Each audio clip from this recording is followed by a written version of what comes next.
I come from Changsha in Hunan province, which is a medium-sized city, but some people think it's an international metropolis, and I seriously doubt so. This place is located in the southern part of China, and it's got really great tourist attractions, and the people here are quite nice.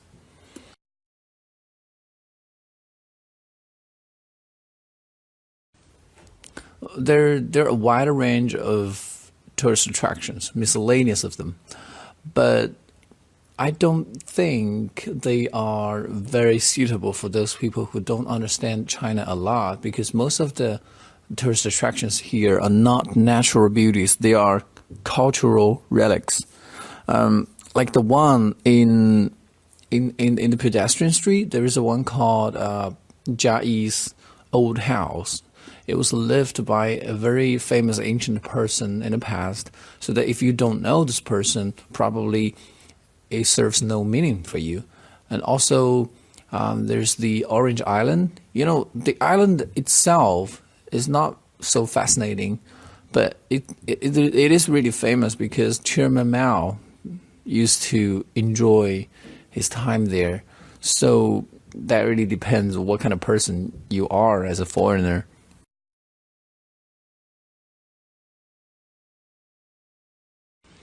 I didn't. When I was in my when I was in school, we studied history from our textbooks, and the textbooks are all about world history, Chinese ancient history, and it just didn't mention anything about the history of my hometown. But my grandparents they told me a lot about it.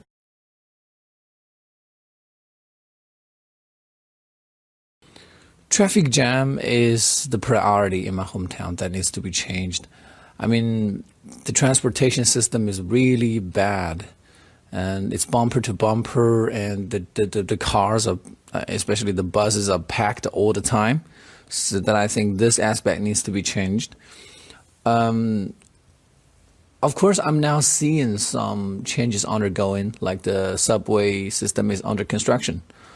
So I'm expecting to see the eradication of this problem in a very short time.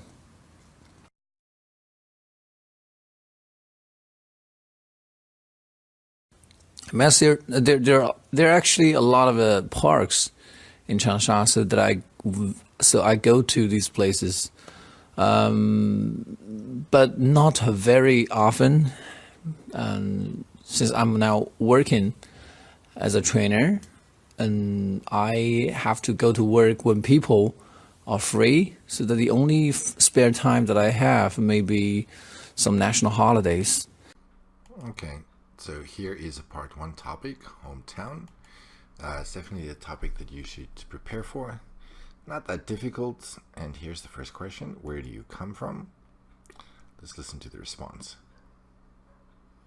I come from Changsha in Hunan province, which is a medium-sized city, but some people think it's an international metropolis, and I seriously doubt so. This place is located in the southern part of China, and it's got really great tourist attractions. Okay, let's just go back to some of what he said here. Okay, so the first part's not bad. He says it's a medium-sized city, but some people think it's an international metropolis. All right. Now, why use and here? Surely you should be using but. But I seriously doubt. Now, when he says though, it comes out sounding like so. But anyway, it should be but I seriously doubt that, not though. Now, just to expand your answer a little bit, maybe you can say why. I mean, I do know that he said it's a medium-sized city, but maybe he can give an example of why he doesn't believe it's an international metropolis.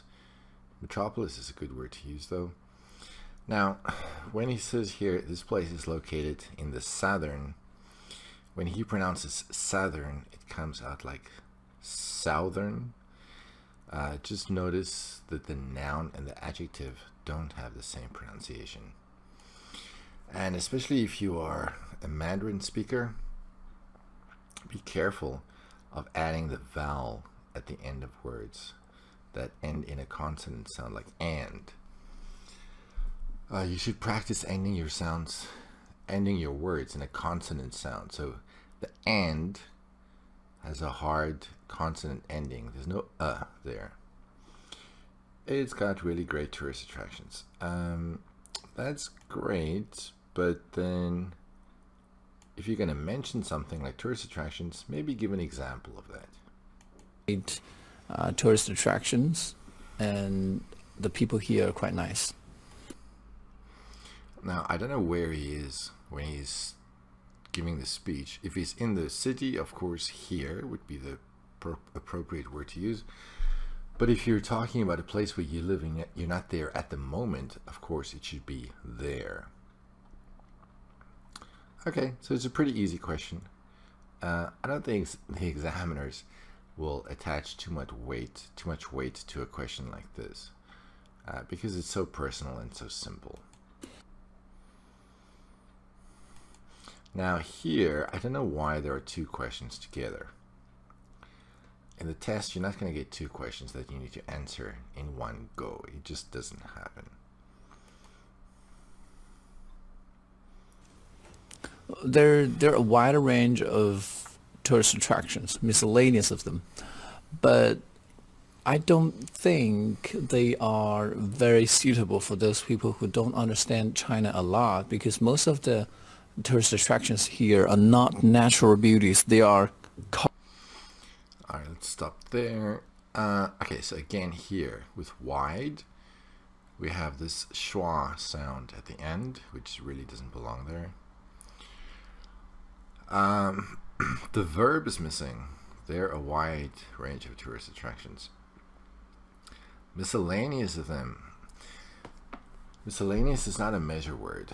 It's not like a lot of them. Miscellaneous does not have the meaning of being many. Miscellaneous has the meaning of being varied. Now you could say there's a variety of them, or there's a wide variety of tourist attractions, but you can't say miscellaneous of them. That's not the right word to be using here. They're not suitable. I don't know if you can say that a tourist attraction is suitable for anybody. A tourist attraction either attracts people or it's not. So maybe instead of saying this, you could be saying they're not very popular with people who don't understand China a lot. Also, I don't know how you can understand something a lot. Either you understand something or you don't. But if you do want to talk about maybe their understanding, instead of saying a lot, we can say deeply. So who don't deeply understand China a lot. They are very suitable for those people who don't understand China a lot, because most of the tourist attractions here are not natural beauties. They are natural beauties. It's kind of an interesting way to use beauties as a noun here. It's not wrong. Of course, we use beauties as a noun a lot. I've just never heard tourist attractions being referred to as beauties, but I guess there's nothing wrong with that. Are cultural relics, like the one in the pedestrian street. In the pedestrian street, so he's using the specific article "the" here, as though there's only one pedestrian street. I don't know. Maybe there is only one. It just sounds a little strange. Since it's a medium-sized city, I'm assuming there's more than one pedestrian street. So maybe the article And also for streets, I know some people do use the preposition in when they're talking about streets, but usually the preposition on is used for streets. There is a one called Jia Yi's old house. It was lived by a very famous ancient person in the past, so that if you don't know this person, probably it serves no meaning for you. Okay, so he talks about cultural relics, and he gives an example of one called Jia Yi's old house. It was lived by Now with lived, we need the preposition in. So it was lived in by a very famous ancient person in the past. Well, if people are ancient, then I imagine they are in the past. You can't be in the present and also be ancient. So it was lived in by a famous ancient person. So that if you don't know this person, I don't know why there's a that here. We don't need the that. So if you don't know this person, probably it serves no meaning for you. Now, meaning doesn't go with the verb serves. Meaning goes with the verb has. So it probably has no meaning for you or to you. It serves no meaning for you. And also, there's the Orange Island. You know, the island itself is not so fascinating, but it is really famous because Chairman Mao used to enjoy his time there. So that really depends on what kind of person you are as a foreigner. All right, things were going pretty well until we got to this last sentence. So that really depends. What really depends? And depends usually goes with the preposition on. So that really depends on what kind of person are as a foreigner. You are as a foreigner. Did I miss the you here? There. So that really depends on what kind of person you are as a foreigner. Oh, I did miss the word you. Okay, so there should be a you here. That really depends on what kind of person you are as a foreigner. Let's add that in there. What kind of person you are. All right. I'm not entirely sure that makes it a whole lot better. So is he saying certain visitors will appreciate the history surrounding Chairman Mao and others won't? I guess. I don't know why he doesn't use the word visitor instead of foreigner here. The word visitor just has a much nicer ring to it than foreigner. But all right, let's move on. The person you are as a foreigner. Did you learn much about the history of your hometown in school? I didn't. When I was in school, we studied history from our textbooks, and the textbooks are all about world history, Chinese ancient history, and it just didn't mention anything about the history of my hometown. But my grandparents, they told me a lot about it. Okay, this not bad. There's just a little bit too much self-correction going on here. I mean, when you listen to the guy's pronunciation, he really does sound honest. This doesn't sound like a rehearsed answer at all. It doesn't sound like he memorized this. It sounded like this kind of came off the cuff. Problem is so much hesitation. Actually, maybe hesitation is not the right word. He didn't hesitate too much. He did hesitate slightly, but he did self-correct himself, especially when he got to the part about the subjects. And this, when I was in my school, this repetition here. We studied history from our textbooks, okay? And then here, when he got to the subjects, it was just way too much self-correction going on here. And again, we have this schwa at the end of and. He pronounces it as and. And then when he talks about textbooks, later he refers to them with the pronoun it. It should be they. And just one thing, a little bit, just to make your answer a little bit more expansive. If you say your grandparents told you about the history of your hometown, why not mention what they said? Just to give a little bit more meat to your answer. What needs to be changed? Traffic jam is the priority in my hometown that needs to be changed. Okay, now hang on a second. Traffic jam. A traffic jam is a very specific occurrence that happens when the traffic doesn't move. Traffic jam is not the same as traffic congestion. When the roads are full of cars, there's very heavy traffic. That means there's congestion. But a jam, for something to be jammed, it actually means that nothing can move. Like a door jam, for example. If you can't open your door because it's stuck, it doesn't move, you would say your door is jammed. So a traffic jam means the traffic doesn't move. So it is the priority. Now, if something is the priority, it means it is the most important thing. So does this mean traffic jams are the most important thing in his hometown? That's the way it sounds here. So instead of this, he should say, if he wants to use the word priority, you could say traffic congestion is the first priority when it comes to things that need to be changed in my hometown. Or if you want to say it more colloquially, maybe you could say traffic jams would be at the top of my list of things that need to be changed. So priority and at the top of my list, they're kind of similar in meaning, but the way that he uses it here is not right. And also traffic jams are countable. So if you do want to go with traffic jams, then you do need the S at the end. I mean, the transportation system is really bad, and it's bumper to bumper, and This bumper to bumper, that's a really good phrase to use. It means like the cars are so close to each other that the bumpers are almost touching.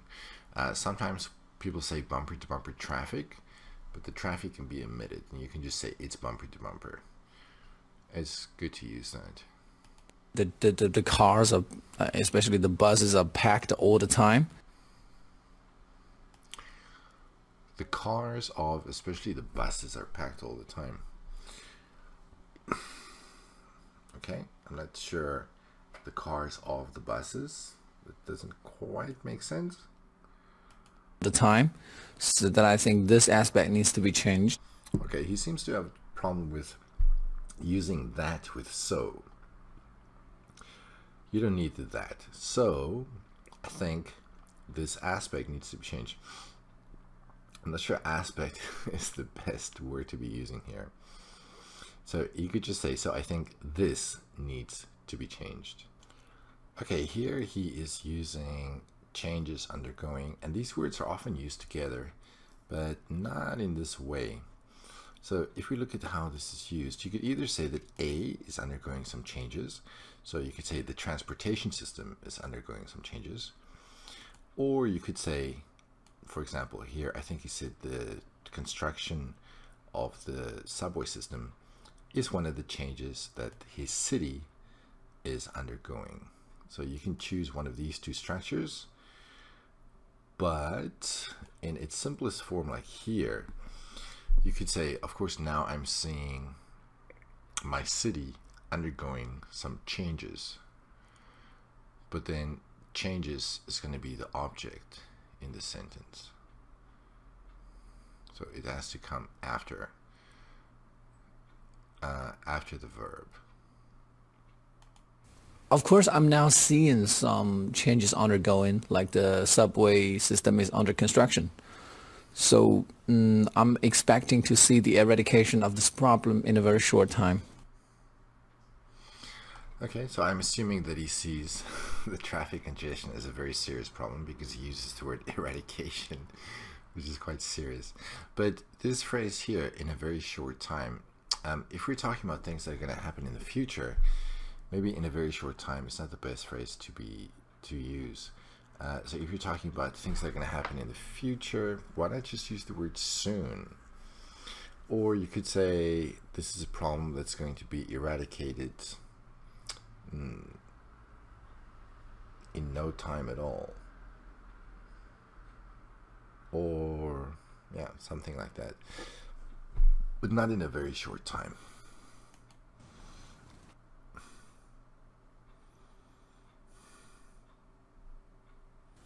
Master, there are actually a lot of parks in Changsha, so I go to these places, but not very often.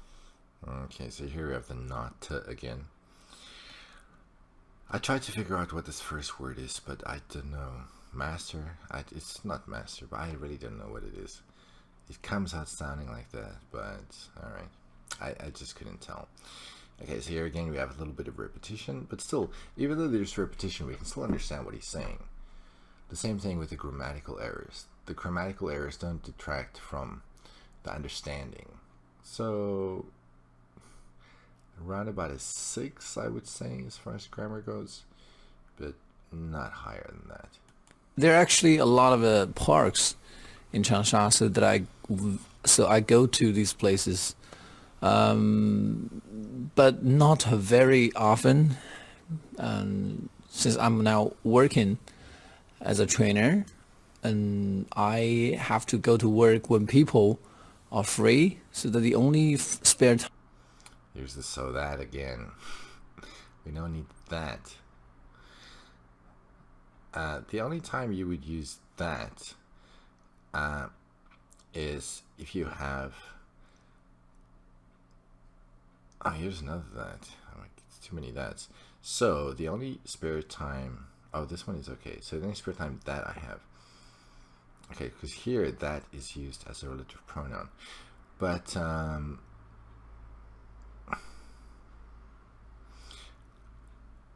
if we're going to use so and that together, then usually here we're going to have a pronoun. For example, so that I, so that you, so that it, or a similar structure. But if there's no pronoun here, if you're just going to have a noun, then we don't need a that. But if we look at the grammar, he uses since, and he uses it correctly, since I'm now working as a trainer. And here he uses the present continuous tense correctly, and he mixes it with the present tense.